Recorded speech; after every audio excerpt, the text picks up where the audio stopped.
मूर्तिजापूर शहरात पैगंबरांविषयी कथित आक्षेपार्ह वक्तव्य केल्याचा आरोप करत मुस्लिम समाजाच्या वतीने शहर पोलीस ठाण्यात निवेदन देण्यात आले। संबंधितांवर कायदेशीर कारवाईची मागणी करण्यात आली असून आंदोलनाचा इशाराही देण्यात आला आहे।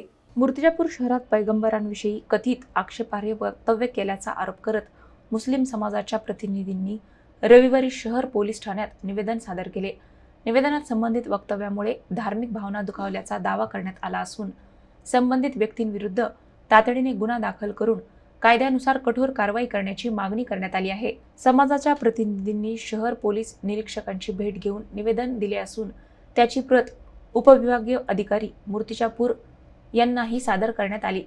यावेळी मोठ्या संख्येने समाज बांधव उपस्थित होते।